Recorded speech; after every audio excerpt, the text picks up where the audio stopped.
stravovať, každý ví, že som boss. Niekedy ma milujú, niekedy ma majú dosť. Nemajú rádi, keď ja poviem pravdu do papule. Nemajú rádi ľudí, ktorí majú na toto kule. Prečo sa robíte, že ste všetci konzervatívni?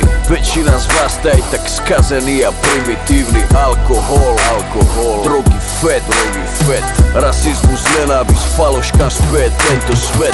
Typická vlastnosť Slovákov je ohovárať druhých. Majú komplexy, menej cennosti z úspechu druhých. Chcete ma súdiť, zrkadlo vám asi netreba. Pritom ste sa zabudli sami pozrieť na seba. Prečo ste taký zlomyselný a tak